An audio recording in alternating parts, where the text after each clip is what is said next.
දර්ශක අපි තවත් සතියකින් හම්බ වෙනවා.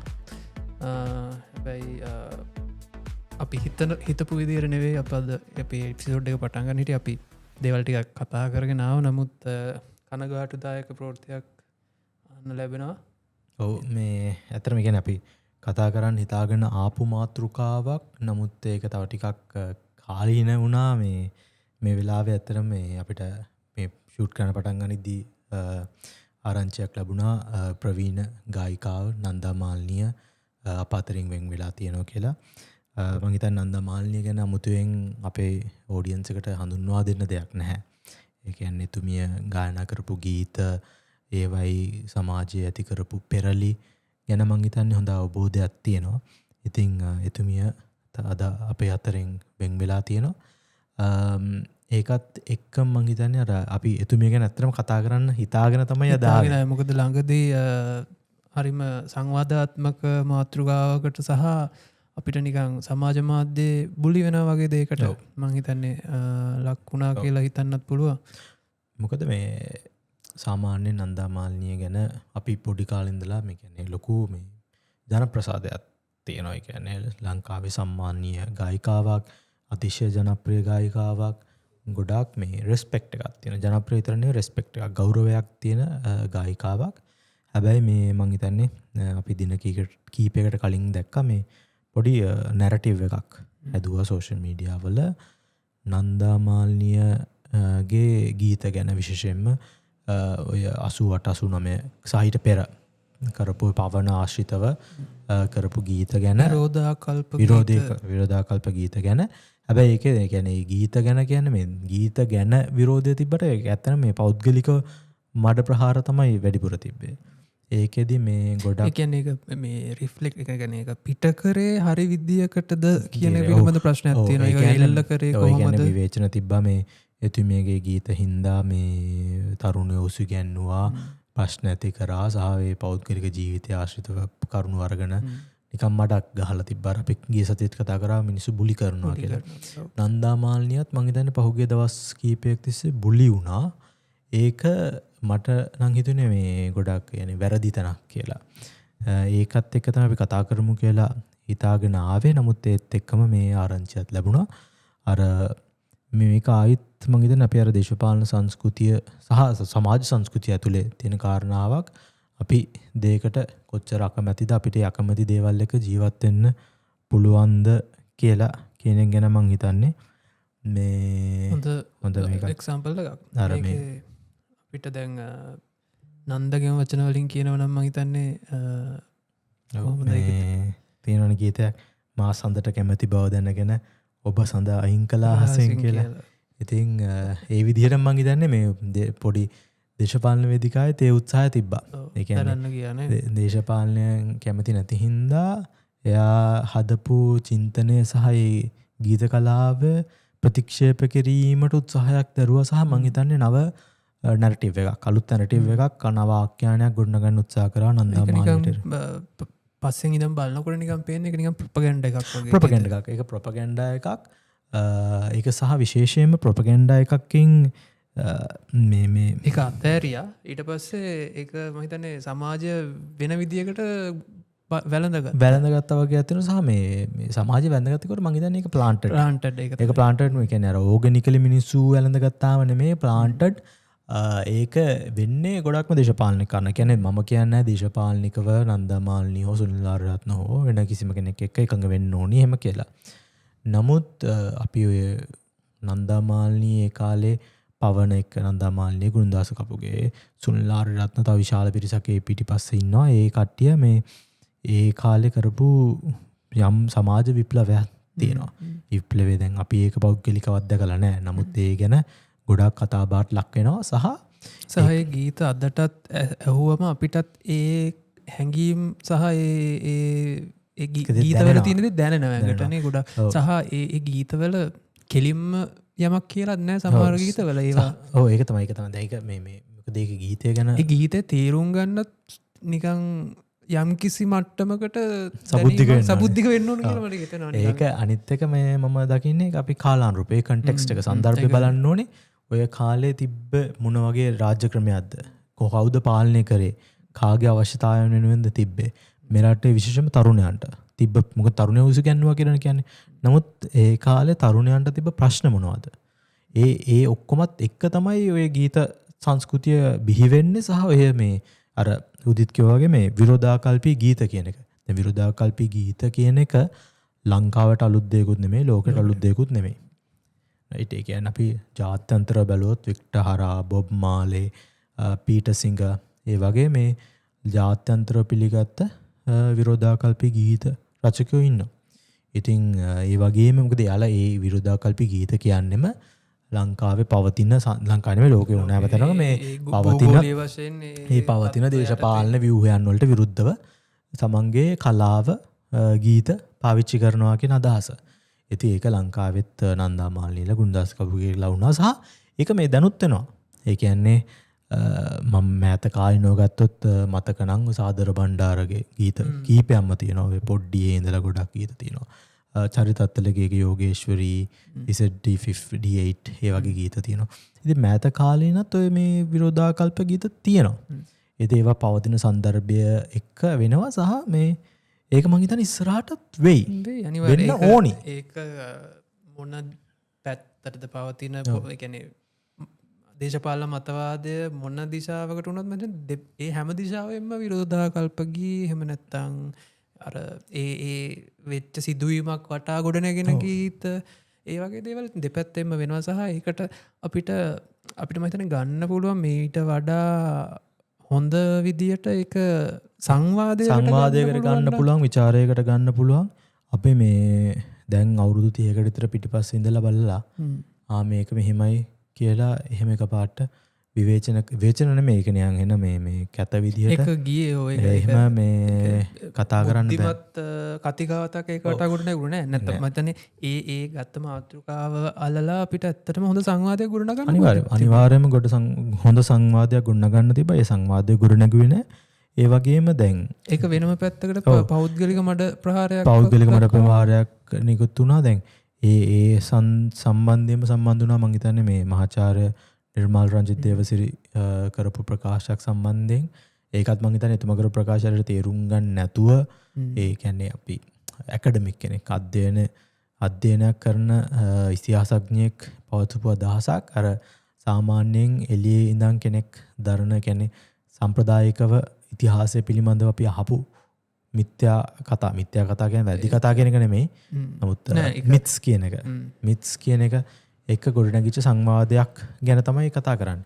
එතකොට මේ වැරදි වචනයක් අල්ලගෙන මේ අතිශය කැත විදිහට මේ බලනවා. ඒ කියන්නේ මේ හරවත් සංවාදයකට එන්නත් මොකද මේ නිර්මල් රංජිත් මහත්මයා සහ තව මහාචාර්යවරු මම හිතන්නේ කියන්නේ එකම මතය සහ මත දරන්න නැති අය අතර මම දැක ලොකු සංවාද YouTube සංවාද හරවත් සංවාද යනවා. ඉතින් එහෙම තැනක තියලා ඒ වගේ විදග්ධ සංවාද ප්‍රතික්ෂේප කරන්න තැනකට අපි යනවා. අනිවාර්යයෙන්. මොකද දැන් ඇත්තටම ලොකු platforms උනත් හැදිලා තියෙනවා. YouTube channels එක කියන්නේ ඔය ඉතිහාසයේ රාජ් සෝමදේව මහාචාර්යතුමා වෙනම ඒක කරගෙන යන ඒ වගේ ගොඩක් platforms හදලා දෙනවා. ඒකට ඒ වයින් ඇතුලේ මේ සංවාදය හොඳට කරගන්න තිබුණා. නමුත් වෙන්නේ ඒක නෙවෙයි. පුද්ගලයෙක් අල්ලගෙන කරපු ප්‍රකාශයක්.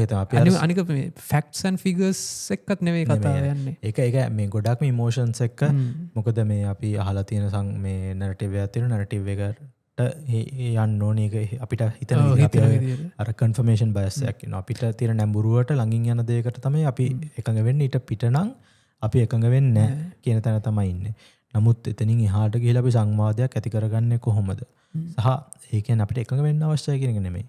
නමුත් ඒ කතා දෙපැත්ත බලලා කතා කරන්නේ කොහොමද? ඒ සංවාද ඇති කරන්නේ කොහොමද කියන එක ගැන මම හිතන්නේ තාමත් ලංකාවේ සමාජය ඉගෙනගෙන නැහැ. ඒක මහාචාර්ය නිර්මල් රංජිත් දේවසිරි ගැන වගේම මම හිතන්නේ නන්දා මාලිනීගේ ගීත සම්බන්ධයෙන්ුත් ඒක එනවා. දැන් ඒ සියලුම දේවල් අපි බලන්න ඕනේ ඒ සන්දර්භයක් ඇතුලේ කියන එක.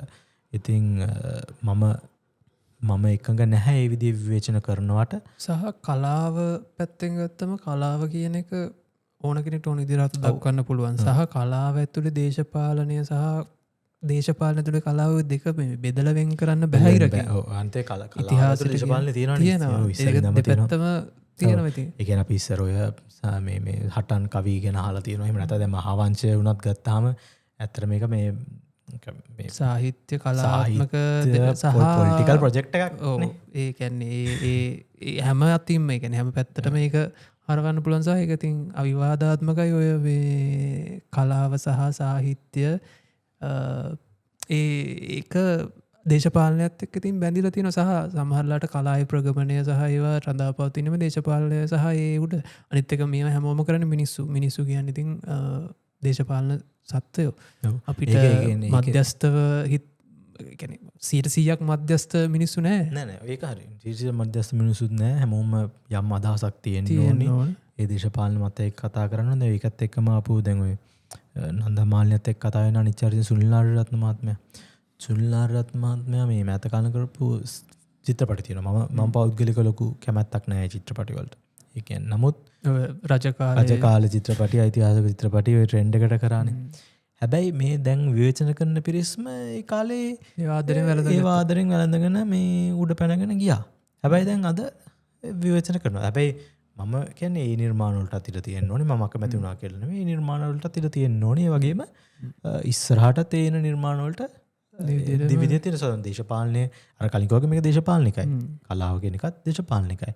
ඒක ඇතුලේ අපි දැන් බොහොම විවෘතව කතා කරනවා නම් හිරාජ් දාපු සින්දු තියෙනවා ඒවා දේශපාලනිකයි රයිට් අපි අන්තිමට තිබ්බ ජනාධිපතිවරණ කිව්බලොත් වැඩියෙන්ම ජනප්‍රිය වෙච්ච සින්දුව කරපු අපේක්ෂකයා තමයි ජනාධිපතිවරණ දින්නේ ඒ කියන්නේ විවිධ අදහස් කරන්න පුළුවන් නමුත් ජනප්‍රියම වෙච්ච සින්දුව තිබ්බ කෙනා තමයි දින්නේ එතකොට ඒක වෙන්නේ කලාව තුලින් ඒ කරපු නිර්මාණය හරි මොකක් හරි ජනතාව බාරගන්න එක කියන්නේ වැඩි පිරිසක් එක බාරගත්තම ඒක යම්කිසි නෝමලයිසේෂන් එකක් වෙලා පිළිගැනීමක් වෙනවා මතේ පැත්තට යනවා ඒක ඉතින් නවත්තන්න බෑ මම හිතන්නේ ඒක කලා නිර්මාණයේ තියෙන සුවිශේෂී ගුණයක් වෙන්න පුළුවන් එහෙම නැත්නම් ඒ වටපිටාවේ තියෙන સંદર્ભයේ තිබ්බ මොකක් හරි එකක් වෙන්න පුළුවන් ඒ දෙක මතින්ම ඉතින් යන දෙයක් සහර මෙතනදී සිද්ධ වුණේ ඉතින් බහුතර පිරිසක් ආමන්ත්‍රණය කරන්න පුළුවන් වුණ නිසා දැන් ඒ බහුතරය මතට යන්න පුළුවන් වෙච්ච නිසා කලා නිර්මාණය ඇතුලේ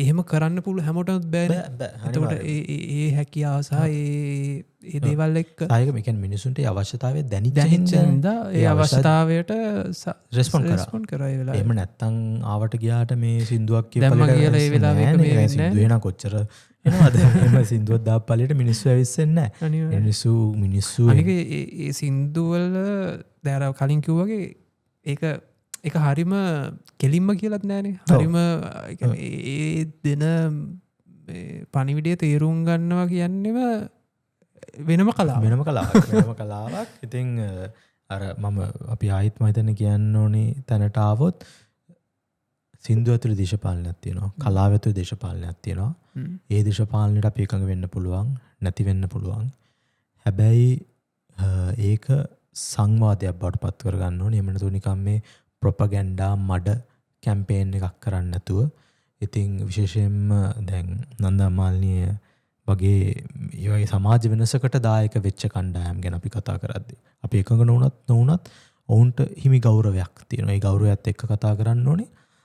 ඉතින් ඒ දේවල් සියල්ලම මං හිතන්නේ අපි කල්පනා කරන්න ඕනේ. ඒ කොහොමද විචාරාත්මක සංවාදදී කරන්නේ? ඉතින් අර අපි කලින් කියපු සින්දුවෙම ගත්තොත් අපි හඳට අකමැති වුණා කියලා හඳ අයින් කරන්න බෑ. හඳත් එක්ක අපි ජීවත් වෙන්න ඕනේ. අපි ලෝකයේ දිහාවට හැරුණොත් අපි AI ගැන පහුගිය ටිකේම කතා කර ආවා. දැන් ඉන්ට්‍රෙස්ටිං නිවුස් එකක් යනවා මේ දර්ශත ඔයාට දැන් ඔෆිස් එකට ඔෆිස් ඊමේල්ස් එහෙම පාවිච්චි කරනවානේ. එතකොට දර්ශතගේ ඔෆිස් ඊමේල් එකට එනවනේ ගොඩක් එක පැති වලින් එනවා. දර්ශත ඊට පස්සේ ඊමේල් වලට රිප්ලයි කරනවා. සමහරවිට ඔෆිස් ඊමේල් එකේ chat කරනවා යාළුවෝ ඔෆිස් එකේ යාළුවොත් එක්ක. ඒතකොට දර්ශතට මොකද හිතෙන්නේ දැන් ඔය data ටික ඔක්කොම කාට හරි දුන්නොත්?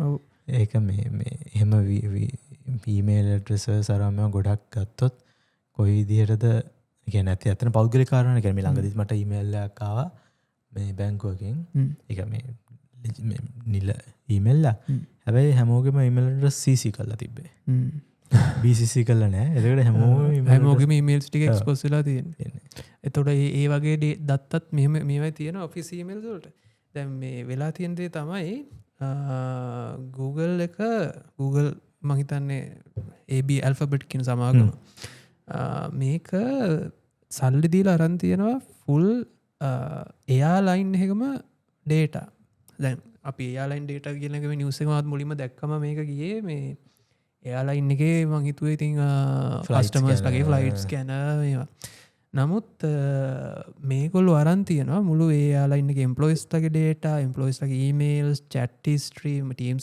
ස්ට්‍රිය එක ශයාපෝයින් ඔක්කොම ඩේට ටික අරන් තියෙනවා ඩොල මිලියන 10කට ඇත්තරම මේක පසු කතා හවුවොත් මේ ස්පිරිට් එයාලයින්ස් කියන එක මේක පහුගිය මැයි මාසෙදී ඔපරේෂන්ස් හෝල්ඩ් කරනවා මේක ටිකක් කන්ට්‍රවර්ෂල් සිද්ධියක් මොකද මේ සාමාන්‍යයෙන් වෙන්න එයාලයින්න එකක් සාමන වෙලා තියෙන මෙච්චර අවුරුදු ගානකටම යාලයින්න එක තව යාලයින්න එක ඇක්වය කරනවා මොකද ඔපරේෂන් වෙන ගමන්න තියෙන තුර ඒගොල්ලෝ ගන්න බැංක්‍රප්ට් වුණා මේක විකුණලා ඒක අනිත් යාලයින්න එකෙන් ඇක්වය කරලා ඔපරේෂන්ස් කරගෙන යනවා මෙතනදී උනේ පහුගිය මැයි මාසේ මේක ටිකට් ගත්ත අයට මිඩ් කියන්නේ එයා එයාපෝට් එකට යනකොට තමයි දන්නේ යාලයින්න එක වහලා කියලා කියන්නේ ෆුල් එක රයකින් එක තනි හાર્ඩ් කට් ඔෆ් එකකින් යාලයින්න එක ඔපරේෂන්ස් නවත්තනවා මේක මේ බැංක්‍රප්ට් වෙච්ච හින්දා එතකොට මේගොල්ලොන්ගේ මෙහමච අවුදු විසකට ප්‍රස් වෙච් පලනි අතාව කියලත් මේකළු මේ දාලා තියෙනවා මේ USA වල මේ හිස්ට්‍රේගේ එතකොට මේ මන්්ඩේ මේ සඳුදා මේ ඩීල් එකක් විදිට මේ එලියට දානවා එයාලයින්න එක කිසිම අනිත් ඇසෙට්ස් ගන්න හැබැයි Google සමාගම මිලියන 10කට ඩොලර් මිලියන 10කට මේ සමාගම සියලුම ඩේටා ටික දත්ත ටික ගන්නවා මට මේක දැක්කගම මතක් වුණේ මීට අවුරුදු 5කට විතර කලින් මගේ මැනේජර් කෙනෙක් මම වැඩ කරපු කම්පැනි එකක මැනේජර් කෙනෙක් මට කිව්වා Udith data is the next gold කියලා. ඒක අවුරුදු 5කට විතර කලින් කිව්වා. දැන් තමයි ඇත්තටම මේක තේරෙන්නේ සහ පහුගිය දවස්වල වෙච්ච දේවල් එක්ක. මොකද දත් එක තමයි දැන් මිනිස්සු සෙල්ලම් කරන්නේ. මේ data මොන වගේ පැතිවලට යූස් කරනවද කියලා ඇත්තටම මේගොල්ලෝ කියලාම තියෙනවා මේක යූස් කරන්නේ Google සමාගමේ AI products train කරන්න කියලාම තියෙනවා AI models train කරන්න සහ එයාලගේ අනිත් products වල මොකද මෙතන තියෙනවා මේගොල්ලන්ගේ teams වල chat histories එතකොට emails කොහොමද files ඒවා මේ ඔක්කොමත් එක්ක එතකොට කොහොමද මේකේ employees ලා හැසිරීලා තියෙන්නේ එතකොට ඔක්කොම දැන් හිතන්න දැන් ඔපරේෂන් එක එතකොට HR පැත්තේ data කොහොමද මෙයාලට පඩි ගෙවලා තියෙන්නේ OT ඔක්කොම එතකොට නිකන් උදාහරණයක් විදිහට ගත්තොත් එයාලයින් එකේ පැසෙන්ජර්ස්ලා වැඩි කාලෙට කොහොමද එම්ප්ලොයිස්ලා හැසිරීලා තියෙන්නේ පැසෙන්ජර්ස්ලා හැසිරීලා තියෙන්නේ ඒතර මේ මම හිතන්නේ ඩොලර් මිලියන 10කට ගත්ත කියන්නේම ලොකු ලාභයක් මොකද ඔක්කොම මම හිතන්නේ දැන් ඔය කියන විදිහට ගොඩක් දුරට AI models train කරන්න වගේ තැයකට යයි දැන් අපි මම හිතන්නේ කලින්නුත් කතා කරා මේ AI models train කරන එකත් එක්ක කොයි විදිහද contracts යන්නේ විශේෂයෙන්ම මේ military contracts වගේ දේවල් වලට මේ data use වෙනවද සහ මම හිතන්නේ ලෝකේ සංවාදයක් තියෙනවා AI models වලට data දැනටත් data use කරලා තියෙන ගැන ලොකු සංවාදයක් තියෙනවානේ මේ දැනට use කරලා තියෙන්නේ කාගේ dataද කොහෙන් අවසරයක් අරගෙනද ඒතර මේ එහෙම අවසරයක් නැතුව data කැමති විදිහට use කරන්න මොකද්ද තියෙන අවසරය මොකද කොහොමද පුළුවන් වෙන්නේ ඒක හොරකමක් නෙමෙයිද ඒතර දැන් මෙහෙම data දැන් මේ සමාගමෙන් data මිලදී ගත්තත් ඒත් ඒක යන passengers ලා employees එතකොට ඒ කට්ටිය කොයිතරම් දුරට අර අපි කියන informed consent එකක් දීලා තියෙනවද මේ data මේ වෙන කෙනෙක්ට use කරන්න මේකේ මේ Microsoft සමාගමේ නිවේදනයේ තියෙනවා මේගොල්ලෝ මේ Google සමාගමේ නිවේදනයේ තියෙනවා මේගොල්ලෝ third party එක කියන්නේ data ටික ඒගොල්ලොන්ට එන්න කලින් දෙවන පාර්ශවයකට දීලා මේකේ ඔක්කොම personal PI data personal information scrap කරනවා කියලා. නමුත් ඒත් ඉතින් වෙන කෙනෙක්ට යනවා. ඒක මේ ස්ක්‍රැප් කරත් ඒකෙදිත් ඒ කියන්නේ personal කියන එක define වෙන්නේ යම් සීමාවක් ඇතුළේනේ. සේරම උතන වෙන්නේ සාමාන්‍ය PI කියලා අපි හඳුනන credit card එතකොට නම් NIC numbers social security numbers addresses phone numbers ඔය ටික ඔක්කොම ස්ක්‍රැප් කරනවා කියලා තමයි තියෙන්නේ. නමුත් එතකොට අර ඔයා කලින් කිව්වා වගේ human behaviors ඒවා personal නැද්ද? ඔව් ඒක හරි. ඒතර ඒ වගේ දේවල් ඔක්කොම රෙකෝඩ් වෙනවා ඒවා එක්ක train වෙනවා. ඒ models financially වෙන කෙනෙක් use කරනවා සහ මේවා use කරන්නේ මොකටද කියන එකත් එක්කත් ලොකු මේ නිවස් එකක් මේ සතියම බ්‍රේක් වුණා ඒ 2023 ඉඳලා මේ පටන් අරන් ආපු එකක් මෙටා සමාගම දැන් ඇත්තටම මෙටා කිව්වොත් ඔයගොල්ලෝ දැනට හරියට දන්නේ නිකන් Facebook විතරයි. නමුත් මෙටා කිව්වම Facebook, WhatsApp, Instagram කියන ඔයගොල්ලෝ දන්න platforms තුනම දැන් එකක් වෙලා තියෙන සහ මෙටා සමාගමට සහ තවත් ඔය threads තියෙන මෙටා AI එකක් තියෙනවා. ඒ වගේම මේ තව පොඩි කම්පැනිස් තියෙනවා. hardware තියෙනවා මෙටා glasses ඒ විදිහට ටිකක් යනවා. එතකොට මෙටා සමාගමෙන්ට $1 trillion වන්දියක් ඉල්ලලා දාලා තියෙනවා මේ නඩුවක්. මේක 2023 ඉඳන් ආපු නඩුවක්. අර අපි කතා කරා වගේ මෙටා සමාගම ඒ අපේ තියෙන දත්ත සහ ඒවා යූස් කරගෙන නිකන් දවසට තේරෙලා නැති නිකන් මේ දවස්වල වැඩිපුර නිකන් මට Facebook එකේ උඩ පහළ යන්න හිතෙනා වගේ දෙයක්. එතකොට මේකෙන් කියන්නේ මේකට ඇත්තටම මෙටා සමාගමෙන් හිටපු මේ ඉන්ජිනියරින් ඩිරෙක්ටර් කෙනෙකුත් කොංග්‍රස් එක ඉස්සරහා US කොංග්‍රස් එක ඉස්සරහා ටෙස්ටිෆයි කරලා තියෙනවා. ඒ කියන්නේ මේගොල්ලෝ මේකේ නිමිත්ත වෙන්නේ දැනම ඒ සමාගම තමාගේ ඇප් එකට මිනිස්සු අද්දව ගන්න try කරනවා කියලා. එතකොට මේක මේ ගොඩක්ම මේ ෆෝකස් කරලා තියෙන අවුරුදු 13ට අඩු ළමයි ගැනත් මේගොල්ලෝ දැනම ඒ data තියාගෙන මේ කියන්නේ අවුරුදු 13ට අඩු user කෙනෙක් මේක පාවිච්චි කරනවා කියලා දැනම don't tell මේකෙම කියලා තියෙන don't tell don't ask. ඒක නොදන්නා වගේ ඉන්න කියලා. කියන්නේ මේ නිල වශයෙන් යාලා අවුරුදු 12කට අඩු කෙනෙක්ට මේ account එක හදන්න බෑ. පාවිච්චි කරන්න බෑ. නමුත් මේගොල්ලෝ මේක internally මේගොල්ලෝ testify කරන එක සහ මේ දැනගෙන තියෙනවා internal teams මේ user behavior එක මොකද මේගොල්ලන්ගේ වෙනම research teams ඉන්නවා ඒව analyze කරන්න. ඒතකොට ඒගොල්ලෝ දන්නවා මේ 13ට අඩු කෙනෙක් කියලා. නමුත් එයාව දන්නේ වගේ තියාගෙන එයාගේ user behaviors user data ටික අරගෙන ඒ target groups target කරලා වෙනම ඒක හදන algorithm එක වෙනස් කරනවා කියලා. මේ මං හිතන්නේ එතකොට ඔය තව සංවාද කීපයක් ඕක පැරලල් තියෙන එකක් තමයි මේ platforms වලින් අපි කතා කරන ගැන මිනිස්සු සම්බන්ධ කරන කනෙක්ට් කරන සෝෂල් ෆැබ්‍රික් එකක් ශක්තිමත් කරන තැනක් නෙමෙයි. ඒ කියන්නේ මේක ඇත්තටම මිනිස්සුන්ව ස්ක්‍රීන් එකේ වැඩිපුර වෙලා රඳව ගන්න තමයි මේ ඇල්ගොරිතම්ස් හැදලා තියෙන්නේ. එතකොට ඒක තමයි මම හිතන්නේ ඔක එන්නේ සහ එතකොට ඔය ඇඩික්ෂන් කියන පොයින්ට් එකට එන්නේ. එතකොට ඇත්තටම මේ ප්ලැට්ෆෝම්ස් අපිට ප්‍රයෝජනවත් නැත්නම් අපි ඇඩික්ට් කරන දෙයක් බවට අපිට පෙළඹවනවා මේ ස්ක්‍රීන් ටයිම් එක වැඩි කරගන්න. එතකොට මේ ස්ක්‍රීන් ටයිම් එකත් එක්ක තමයි යාලගේ මෙතන ආදායම වැඩි වෙන්නේ. ආදායමත් එක්ක දැන් මේ ෆෝමර් ඉන්ජිනියරින් ඩිරෙක්ටර් ආටුරෝ බෙජා. ඒතර මෙයා මේ කියලා තියෙනවා කෙලින්ම කිව්වා වගේම Meta prioritize profits over safety while designing its product. එතකොට ඒක ඩිසයින් එකේම ප්‍රොඩක්ට් එකේ ඩිසයින් එකේම profit maximization වලට තමයි ඩිසයින් කරන්නේ. එහෙම නැතු social interaction වලටවත් ඒ දෙයකට නෙවෙයි. සහ it's focusing how often and how long users stayed on its platform even when it's could harm mental well-being. එතකොට එයාලගේ මානසික තත්ත්වය කියන එක අදාළම නැහැ. ඒ මෙටා බලන්නේ මේ ඔයාව කොහොම හරි තමන්ගේ platform එකට මොන විදිහකින් හරි ඇද ගන්න. ඒ වගේම තව දෙයක් මේක දාලා දෙනවා if you step away from the product they are not going to make any money. අදන්න අර මේ පොඩි මූමන්ට් එකකුත් තියෙනවානේ මේ ඩීටොක්සින් එක සහ කලින්ම ඔෆ්ලයින් යන්න කියන එක. එතකොට ඒක මේ ආයි සම්බන්ධ වෙන තැනක් මම මේ කලින් කියපු එකත් එක්ක මට හිතෙච්ච මේ දැන් කොයි විදිහටද මේ ප්ලැට්ෆෝම්ස් වල ප්‍රශ්න තියෙනවා නම් මේ ප්ලැට්ෆෝම්ස් වල ප්‍රශ්න තියෙනවා නම් ඒවට ප්ලැට්ෆෝම්ස් රෙස්පොන්ඩ් කරන්න කියන එක. දැන් මේක මම කලින් වැඩ කරපු දේවල් එක ඩිරෙක්ට් සම්බන්ධ වුණා. දැන්කොද අපි Facebook එකේ නැත්තම් YouTube වල වැරදි දේවල් පළ වෙනවා. hate speech එනවා, disinformation එනවා. දැන් වා කිව්වා මේ වයස අඩු පිරිස් ඉන්නවා. එතකොට අවුරුදු 13ට 12ට අඩු කෙනෙක් account එකක් හදලා fake හරි හොරෙන් account එකක් හදලා ඒ account එක run කරනවා නම් ඒ account එක operate කරා කියලා ඒ data ඒ දැනුවත්භාවය company එකට තිබිලා action ගත්තේ නැහැ කියනවා නම් ඒ කියන්නේ තව මේ platforms වල කරන්න පුළුවන් ගොඩක් දේවල් තියෙනවානේ. එයාලගේ platform ඇතුලේ තියෙන harmful content එක ඒවා moderate කරන්න ඒවට විරුද්ධව පියවර ගන්න යාලට හැකියාවක් තියෙනවා. යාලට ඒ සම්බන්ධයෙන් policies උත් තියෙනවා. හැබැයි action ගන්නෙ නැහැ.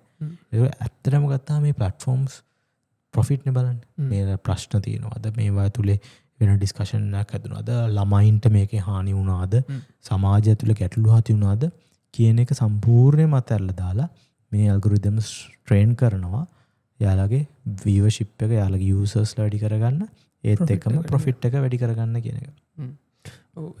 ඇත්තටම මේ දැන් ඔය පොඩි ළමයි ගැන අපි කතා කරද්දි දැන් මදර ළඟදී තමයි ලංකාවට මොනිටරයිසේෂන් ආවේ. මෙච්චර කාලයක් ෆේස්බුක් එකෙන් සල්ලි හම්බ වෙන්න පුළුවන් කියන එක ලොකු මේ ඔලුවට ගිහින් තිබෙන මිනිසුන්ගේ. මේකත් එක්ක ළඟදී ට්‍රෙන්ඩ් එකක් වගේ වෙලා තියෙනවා තමන්ගේ ළමයා තමන්ගේ භාර්යාව ඒගොල්ලෝන්ගේ මන්දන කන්සෙන්ට් අවුරුදු 13 රඩු ළමයෙක් නම් ඒක මන් දන්නේ කොහොමද ඒ ළමයින්ගේ මේ කන්සෙන්ට් එක සහ ගන්න කියලා. ලීගලි තියෙන ඉතින් දෙමාපියෝ කන්සෙන්ට් කරනවා කියන එක. දෙමාපියෝ මේ මොනටයිසේෂන් එකත් එක්ක ළමයාගේ අමුතු ක්‍රියාකාරකම් සමහරලාට අඩ නිරුවත්තින් ඉන්නවා පොඩි ළමෙක් වුණත් ඒ ළමයට මේ තියෙනවනේ. දැන් ඒ වගේ දේවල් දාලා views හොයන්න කරන් තියෙනවා. ඒක මම හිතන්නේ මේ පොඩි ජනප්‍රිය උදාහරණයක් මට හිතෙන එක තමයි අර මේ සත්‍ය බොහොම කටුකයි. ඇත්තටම ඒ පොඩි ළමයෙක් ඒ ළමයා විහිළුවකට බුලි වුණානේ ආයෙත් විතර බුලි කියදන්ට එනවා. නමුත් ඒ ළමයා ඒක කොයිතරම් දැනුවත්භාවයක තිබ්බසා ඒක වෛරල් වුණාට පස්සේ තවත් වීඩියෝ දානවා. ඒ ළමයට අවබෝධයක් තියෙනවා දෙයා මොකද්ද කරන්නේ. අම්මලා තාත්තලටත් මං හිතන්නේ ඒක ගැඹුරු තේරෙනවා කියලා. මොනටයිසේෂන් එක සල්ලි එනවා. දැන් ඒක එක උදාහරණයක්. මොනටයිසේෂන් එක සල්ලි එද්දි අනිත් පැත්තෙන් තියෙන අම්බානක් බොරු දානවා නිකන් අර වෛරල් යන කැත කුණු දානවනේ කුණු වෛරල් වෙනවා ඒත් ආයෙ සල්ලි එනවා. ඒකත් එක්කම මම හිතන්නේ අද හරිනි අමරසූරිය අග්‍රාමාත්‍යතුමිය පාර්ලිමේන්තුවේදී කරපු ප්‍රකාශයක් තිබ්බා අවුරුදු 16ට වැඩි පිරිමි ළමයින්ගේ පාසල් පැමිණීම සහ පාසල් හැර යාම වැඩි ප්‍රතිශතයකට ගිහිල්ලා තියෙනවා කියලා. දැන් මේක එක්ක සහ දැනට වෙළඳපොලේ තියෙන රැකියා ප්‍රශ්නෙත් එක්ක මොකද රැකියා නැත්තේ නෑ රැකියා තියෙනවා. නමුත් ස්කිල්ඩ් ලේබර් කියන එක දැන් මේ වෙළඳපොලේ හරි අඩුයි.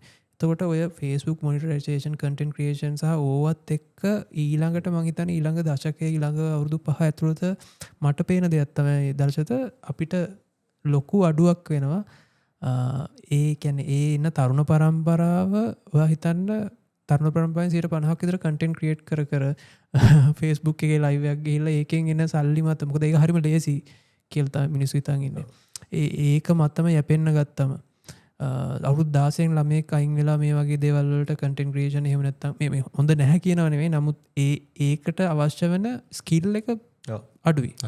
අත් කියන්නේ ස්කිල් එක කියන්නේ ඒකට අවශ්‍ය වෙන ෆෝන් එකක් සහ යම් කිසි දෙයක් ඔය කතා කරගෙන ඒක මත යැපෙන්න ගියාම රටේ ශ්‍රම බලකායට මොකද වෙන්නේ? ඒතර අපිට ලංකාවේ ප්‍රොඩක්ෂන් එකක් තියෙනවද? ඇග්‍රිකල්චර් එකක් තියෙනවද? සර්විස් ඩිලිවරි එකක් තියෙනවද? අපිට එතකොට කොහොමද මේ මුදල් ලිපීමක් අපේ ඉකොනොමි එකට කන්ට්‍රිබියුෂන් එකක් වෙන තැනක් වෙනවද කියන එක සහ දැන් අනිත් ප්‍රශ්නේ තියෙන්නේ දැන් ඔය විදිහට ලංකාවේ පොපියුලේෂන් එකේ එන්න වැඩි වෙන කන්ටෙන්ට් ක්‍රියේට් කරද්දී තව විශාල ප්‍රමාණයක් ඒවා බලන්නත් ඕනේ. අනිවාර්යයෙන් ඒගොල්ලන්ගෙත් එතකොට දැන් ප්‍රොඩක්ටිව් ටයිම් එක කියන්නේ පළදායි වෙලාව වෙන් වෙන්නේ අර වගේ දෙයක් බාහිර බලාගෙන ඉන්න. දැන් මේ බලන කෙනෙක්ට ඉතින් දැන් මෙයාලත් කරන්නේ ඕකම නේද කියලා.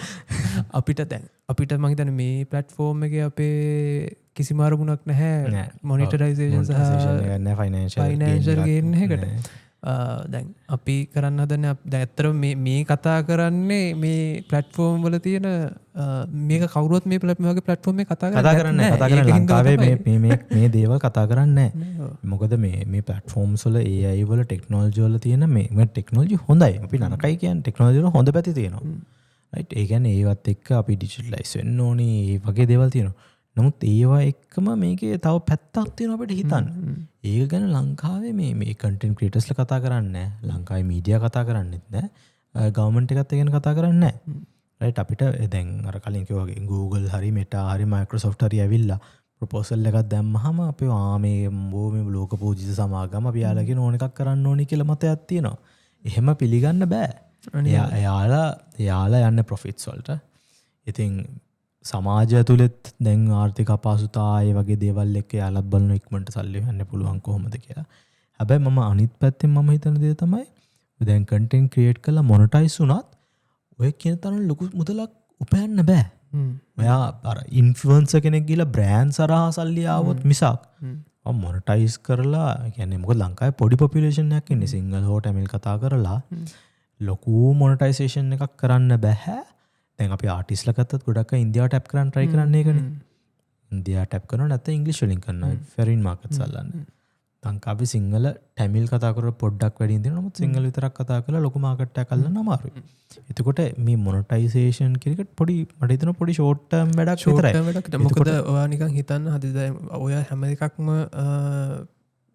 හිංජලා තියෙන්නේ YouTube Facebook සහ ටික්ටොක් මත එතකොට යම් කිසි වාරණයක් එහෙමනත ඇප්පේ ඇප් එක හිතුවොත් නෑ ඔයාලා කටෙන්ට් එක දානනම් මටත් ගානක් ගවන්න ඕන තොට ඒ වගේ පැතිවලට යන්න පුළුව සබස්ක්‍රපෂන සහ දැන් ලංකාව ඇතුළෙම ගොඩාක් වැඩිවෙන්න එකකට එන ගාන අඩුවෙන්න පුළුව මැක්රෝ ඉන්ෆලන්සනය මයිකෝ ඉන්ෆලන්සස් එතකොට සහ ගොඩක් වෙලාට දැන් ලංකාවෙත් ඔය හරියටම කියල බල කරන්න එනවෙන එතුළ ලංකාව බෑන් වෙන තින චාන්සක ගොඩක් වැඩ පලටෆෝම් සලි මේ ඒක දැන් අනිත් පැත තියෙන දැන් අපි කතා කරම ඩ්‍රොපවුත්සනවා කියලා එතකොට යම් කිසිශම් තරුණ පරම්පරා විළඟ පරම්පරාව මේ කටන් ක්‍රේෂන් කරනන ඒ කට්ටියට මේක තව අවුරුදු 5 හෝ 10ක් යද්දී මේකෙන් එන ආදායම මදි වෙනවා ඒ මදි වෙන තැනදී වෙන තැනකට මූව් වෙන්න වෙන ජොබ් එකකට වෙන ෆීල්ඩ් එකකට ජොබ්ෙන් ෆීල් මූව් වෙන්න අවශ්‍ය ස්කිල් සෙට් එක යාලට නැති වෙනවා ඒක හරි අන්න එක තමයි දැන් අපි පහුගිය වැඩසටහනලත් කතා කරා දැන් ඉස්සරහට ජොබ් මාකට් එක සහ ඉකොනොමි එක ඇතුලේ සර්වයිව් වෙන්න නම් තමන් මල්ටි ස්කිල් පුද්ගලයෙක් වෙන්න ඕන එක ස්කිල් එකක් තිබිලා දැන් මේ මාකට් එක ඇතුලේ වැඩක් නැහැ. එතකොට මේ වගේ ෂෝට් ටර්ම් ගේන් එකකට අවුරුදු දැන් අද කිව්වාගේ 16න් ගොඩක් අය අයින් වෙනවනම් සහ ගොඩක් අය Uber Pick me වගේ දේවල් වලට යොමු වෙලා තියෙනවා. එතකොට ඒ වගේ කිසිම ස්කිල් එකක් අවශ්‍ය නැති දේවල්. එතකොට ඒ වගේ දෙයකට යොමු වුණාම කොහොමද ආදිසියවත් වෙන තැනකට මූව් වෙන්නොත් මේ වගේ දේවල් වල බ්ලොක්ස් ඒවත් එක්ක තමන් කොහොම ස්කිල් එකක් හදාගන්න. මොකද ඒ වෙනකොට සමහරට තමන්ගේ ජීවිතේ හොඳ කාලයක් ඉවර වෙන්න පුළුවන්. ඒක ඇත්තටම මේ මම මේ ළඟදී ටිකක් මේ යුනිවර්සිටි එකේ අන්ඩර්ග්‍රැජුවේට්ස්ලා කීප දෙනෙක් එක්ක කතා බහක නිරුණා. ඒකනේ යාලා අහන්නේ තමයි අපි මොනවද දිනු කරන්න ඕනේ ස්කිල්ස් කියලා. ඒක ඇත්තටම මේ ලොකු ඒ කියන්නේ තියෙන ලොකුම ප්‍රශ්නේ මේ දවස්වල තියෙන මම කියපු උත්තරේ තමයි මම දන්නේ නැහැ. මට ඒකට උත්තරයක් දෙන්න බෑ. හැබැයි මම කියන එකම දේ තමයි දිගටම ඉගෙන ගන්න ලෑස්ති වෙලා ඉන්න කියන එක. දිගටම ඉගෙන ගන්න ලෑස්ති වෙලා ඉන්න, ෆ්ලෙක්සිබල් වෙන්න ලෑස්ති වෙන්න. මොකද තව අවුරුදු 5කින් තියෙන ජොබ් එක මොකක්ද කියලා කියන අපි දන්නේ නැහැ. අපිට ඒක දැන් ප්‍රෙඩික්ට් කරන්න බෑ. හැබැයි දැන් තියෙන විදිය රැකියාවල් නම් බොහොම අඩුයි. එතකොට ඒ කියන්නේ රැකියාව සමහර ටයිටල් එක තියෙයි. නමුත් ඒකට අවශ්‍ය කරන ස්කිල් සෙට් එක, ඒකට අවශ්‍ය කරන නොලෙජ් එක මීට වඩා ගොඩක් වෙනස් වෙයි. ඉතින් අපි ඇටිටියුඩ් වලින් තමයි ඒක පුරුදු වෙන්න ඕනේ. අපිට ඒ ඔය කියන shift එක. හැබැයි දැන් අපේ ස්කෝල ඇතුලේ අපේ සමාජය ඇතුලේ ඔය කියන shift එක නැහැ. එතකොට මේ මෙටා හරි මේ ටෙක්නොලොජි හැම එකක් එක්කම හැසිරෙද්දි මේක අපි බොහොම සර්ෆස් එකකින් ගන්නෙ. කන්ටෙන්ට් ක්‍රියේටර්ස්ලා ගත්තත් එහෙම නැත්නම් මේවා යූස් කරන ඔඩියන්සස් ගත්තත් බොහොම සර්වස් ලෙවල් එකෙන් මේක සින්දුවක් තිබ්බා මේකේ මම පොඩි ඩාන්ස් එකක් දැම්මා කමන්නේ එන්ජොයි කරන්න. නමුත් අර ලොකු පොයින්ට් එකක් ඒක මේ තමන්ගේ මේන් දේවල් වලට කරගන්න නැතුව දැන් ඇත්තටම ගත්තොත් මේන්ම අපේ ලොකුම ඉන්ෆ්ලුවෙන්සර්ස්ලා ලංකාවේ වුණත් ලොකුම කන්ටෙන්ට් ක්‍රියේටර්ස් වුණත් දැන් අද ඕගොල්ලෝ හොරියට හොයලා බැලුවොත් ඒගොල්ලන්ගේ මේන් ඉන්කම් සෝස් එක මේක නෙවෙයි. නෑ. කන්ටෙන්ට් ක්‍රියේෂන් නෙවෙයි. කන්ටෙන්ට් ක්‍රියේෂන් නෙවෙයි. ඒ කියන්නේ එයාලා ඇඩ්වර්ටයිසින් සහ ඒ පැති වලින් වෙන වෙනම තමන්ගේ බිස්නස් ඒවා මේවා කරගෙන යනවා. සහ මේක අමතර දෙයක් විදියට සහ ඒගොල්ලන්ගේ පොපියුලාරිටි එක පාත් කරගෙන පොඩි PR ඉමේජ් ක්‍රියේෂන් එකක් හැටියට තියාගෙන යනවා. නමුත් ඒකෙන් අපේ තරුණ පරපුර ටිකක් අන්ධ වෙලා ඉන්නවා නෑ. මේක ඇතුළෙම තමන්ට යමක් ගොඩනග පුළුවන් ප්‍රශ්නයක් නැහැ. නමුත් ඒක ඇතුලේ තමන් කරන දේ හරියට ඉගෙනගෙන සහ තවත් ස්කිල්ස් හදාගෙන ඒ විදිහට යනවා නම් තමයි මම හිතන්නේ ඒක හොඳ සස්ටේනබල් එකක් වෙන්නේ. දර්ශක කියපු අර කාර්යයට ඉගෙන ගන්න. එතනදී මම හිතන්නේ ඒක වගේම මට තේරෙන දේ තමයි කියුරියොසිටි කියන එක. මේ ගොඩක් අයගේ කියුරියොසිටි කියන එක මේ මහිතන මේ ප්ලට්ෆෝම්ස් එක්කම එන දෙයක්. අර රීල්ස් වල තියෙන ෂෝට් ලයිව් ස්පෑන් එකට තමන්ගේ ඇටෙන්ෂන් ස්පෑන් එක අඩු වීමත් එක්ක කියුරියොසිටි කියන එක බොහොම අඩුයි. 2-3 දෙනෙක්ගේ විතරයි දකින්න පුළුවන් වෙන්නේ. ඒ මම හිතන්නේ කියුරියොසිටි එක තමන්ට තියාගෙන යන්න පුළුවන් නම් තමන්ගේ ජීවිත කාලය පුරා තමන්ගේ කරන දේට කිවරියස් වෙලා මොකක්ද වෙන්නේ අන්න ඒක තුළ තමයි මහිතන අර තමන්ගේ ඇතුළ තියෙන ගිනි පුපුර නිවෙන් නැතුව තියාගෙන ඉන්න පුළුවන්නම් හිතන්නේ සක්සස් එකට යන්න පුළුවන් රයිට් ඔය ටික තමයි සහ අපිට තව එක දෙයක් අපිට මේ ස්කෑම්වල අලුත් මොඩල් එකක් එතර මට තමයි ඒක වුණේ දර්ශත උනත් දැන් මම මේ බලනයටත් කියන්නේ මේ ඒක දැන් වෙනම ලෙවල්ස් වලට ගිහිල්ලා තියෙනවා ස්කෑම්ස් මගේ දර්ශ ඇහැන මේ අන්තිම අවුරුදු කීපේ සෑහෙන විදිහට ඇඩ්වාන්ස් වෙලා තියෙනවා මේ එක ආකාරවලින් මගේ දැන් SMS එකේ WhatsApp එකෙන් ආවා දැන් ඇත්තටම LinkedIn එකටත් මේක ඇවිල්ලා තියෙනවා මේ පහුගිය ළඟදී දවසක මට එකපාරට මේ LinkedIn එකේ මැසේජ් එකක් ආවා ඔබ පුතුමත් තේරිලා තියෙනවා මේ ටෙක්එක් සමිට් කියලා සමිට් එකක සිංගප්පූරුවේ තියෙන්නේ දෙසැම්බර් වල ඌව තේරිලා තියෙනවා මේ සම්මානයකට නිර්දේශ වෙලා තියෙනවා ඔබතුමා එක කතා කරන්න පුළුවන්ද ඒ විදිහට මේ ඉංග්‍රීසි වලින් දාලා තිබ්බේ ඉතින් මමත් ඉතින් පොඩ්ඩක් මේ මොකක්ද බලන්න ඇත්තටම ඉතින් කියන්නත් බෑනේ වෙබ්සයිට් එක වගේ දාලා තිබ්බ වෙබ්සයිට් එකත් ටිකක් ලස්සනට තියෙනවා හොඳට තියෙනවා ඉතින් දැන් මම ඒ වෙලෙම WhatsApp වලින් කෝල් එකක් බුක් කරලා හොඳ ගෑනු ළමෙක් ඇවිල්ලා ලස්සනට කතා කරලා මාව ඉන්ටර්විව් කරලා එතෙන්දී කිව්වා දේවල් වලින් තමයි මට චුට්ටක් මේක සැකයි කියලා නිකන් බලන්න ගියේ. ඒගොල්ලෝ හොඳ පෝර්ට්ෆෝලියෝ එකකුත් ඒක ඩුබායි වල තියලා තියෙනවා, USA වල තියලා තියෙනවා 2025 සෙෂන්ස් කටාවල තිබිලා තියෙනවා. ඒ හොඳ පෝර්ට්ෆෝලියෝ එකකුත් දාලා සහ ඉවෙන්ට් බ්‍රයිට් කියලා හොඳ පේජ් එකක් තියෙනවා සාමාන්‍ය පිළිගත් ඉවෙන්ට්ස් ගැන ඒකෙත් පේජ් එකක් දාලා සහ දැන් මෙතන පර්සන් කෙනෙක් ඇවිල්ලා මාත් එක්ක ඉස්සරහා වීඩියෝ කෝල් එකකට සම්බන්ධ වෙලා එතනදී තමයි මට පොඩ්ඩක් සැක හිතුනේ ඒගොල්ලෝ කියනවා මේ $50ක් ඉස්සෙල්ලා පේවන මේ පේමන්ට් එක කරලා ඒක රිෆන්ඩබල් $50ක් දුන්නම අපිව ඇසෙස් කරනවා අපේ මේකට දානවා ඊළඟ ලෙවල් එකට දානවා කියලා මට එතන තමයි පොඩ්ඩක් සැක හිතුනේ සහ ඒගොල්ලෝ ඊළඟට ටිකට් එක $1800 1600 ඔයාට 50% ඩිස්කවුන්ට් එකක් තියෙනවා ඒක $799 ඒක ප්‍රී अर्ලි බර්ඩ් ඔෆර් එක ගන්න මෙහෙමයි කියලා එතෙන්දී ඊට පස්සේ මට මේ ගැන පොඩ්ඩක් සැක හිතිලා මම ඊට පස්සේ කරා AI එකකට මම දුන්නා ඩීප් සර්ච් එකක් දාන්න පොඩ්ඩක් මේ වෙබ්සයිට් එක සහ මේවා ගැන කියලා. එතෙන්දී තමයි මේක ආවේ මේ සිංගප්පූරුවල තියෙන මීහා සමානම සමිට් එකක් තියෙනවා සිංගප්පූරු ගවර්න්මන්ට් එකෙන් ඕගනයිස් කරන ඒ නමම සහ ඒ විදිය පාවිච්චි කරලා තමයි මේගොල්ලෝ මේක කරන්නේ. පස්සේ වෙබ්සයිට් එකත් චුට්ට හොඳට බැලුවම පේනවා මේ ඉන්න ස්පීකර්ස්ලා සහ ඒ කියන්නේ සපෝට් කරන අය ඒ කවුරුවත් ඇත්ත එනවේස් හොඳට බැලුවම ඒ ඩීෆේක් ඉමේජස් ඒ කියන්නේ ඒකේ දාලා තියෙනවා මේ ෆොටෝස් ඊට අමතරව නම් සමාගම් ඒවා සමාගම් ඇත්තටම ක්‍රිප්ටෝ සමාගම් දෙක තුනක් තිබ්බේ ඒ වගේ වෙබ්සයිට් එකක් නැහැ හොයාගන්න. එතකොට ඒ වගේ සහ ඇත්තටම මේ ඉන්දියාවෙන් තමයි මට කෝල් එකක් ආවේ. එතකොට එතනත් ලොකු සැකයක් මොකද සිංගප්පූරුවේ තියෙන ඉවෙන්ට් එකකට ඉන්දියාවෙන් එන්නේ. එතකොට මේවා එක්ක මේ දැන් ස්කෑම් එකත් වෙනම මානයකට ගිහිල්ලා තියෙනවා. දැන් ඒ ස්කෑම් එක බලුවම දැන් වාව හොඳට ස්ටඩි කරලා වාගේ ප්‍රොෆයිල් මොකද මේ ටෙක් එක්කෙනෙක් කාමයා IT පැත්තේ වැඩ කරනවා. ඒ කියන්නේ යාගේ ප්‍රොෆයිල් එක බලලා තමයි මේ ස්කෑම් එකත් ටාගට් කරලා තියෙන්නේ. ඉතින් මං හිතන්නේ මේ බලනයටත් කියන තියෙන්නේ ස්කෑම්ස් දැන් විවිධ ස්වරූප වලින් එනවා. ඒක ඉස්සරාවේ ලොටරි එකක් ඇදුනා ඒ වගේ ඒවා දැන් එතනින් එහාට ගිහිල්ලා සමාජයේ ඉන්න හැම තරාතිරමක පුද්ගලයෙක්ම ටාගට් වෙලා තියෙනවා. සෝ දැන් එම් බැලුවාම දැන් මෙහෙම ස්කෑම් එකක් ඔපරේට් කරනවා කියන්නේ ඔකට අහුවෙන පිරිසකුත් ඉන්නවනේ. දැන් එතකොට ඔය කියන ස්කෑම්ෙන් අහුවෙන්නේ තාක්ෂණය එක්ක වැඩ කරන තාක්ෂණය එක්ක ගනුදෙනු කරන පිරිසක්. එයාලා අනිවාර්යයෙන්ම ඔය ස්කෑම් එකට අහුවෙන හින්දානේ ඒක කරන්නේ. ඔව් අනිවාර්යෙන්. දැන් $50ක් දාන්න කිව්වම සමහර ලාවට ලොකු ගාණක් නොවෙන හින්දා ගොඩක් අය දාන්නත් පුළුවන්. මේ කියන්නේ තාක්ෂණ මේ ලෙවල් එකේ වැඩ කරන අය. එතකොට ඒකම සමහරට ඊළඟට තමන්ගේ ක්‍රෙඩිට් ඩෙබිට් කාඩ් විස්තර යන්න පුළුවන් ඒවත් එක්ක ඒ වගේ දේවල් එක්ක ලොකු ස්කෑම් එකකට මේක කන්වර්ට් වෙන්න පුළුවන් සහ මේගොල්ලෝ අප්‍රෝච් කරන විදිය ඇත්තටම හරිම ප්‍රොෆෙෂනල් සහ ලෙජිටිමේට් ගතියක් තියෙනවා. එතකොට ඒ ලෙවල් එකටම දැන් ස්කෑම්ස් ගිහිල්ලා තියෙනවා. ඒකෙන්ද මං හිතන්නේ ලොකු අවධානයක් යොමු කරන්න ඕනේ කොයි විදිහද මේ ඔන්ලයින් ස්කෑම්ස් යන්නේ අපි ඩේටා දෙන්නේ කාටද ආයතන ඩේටා කියන තැනම අපි කැරකෙනවා. නමුත් මේ තාක්ෂණ එක්ක ගනුදෙනු කරන තැනක කොහොමද මේ ඩේටා තියෙන්නේ අපි ඩේටා පරිස්සම් කරගන්නේ කොහොමද මං හිතන්නේ ඒකත් එක්කම වැදගත් වෙනවා.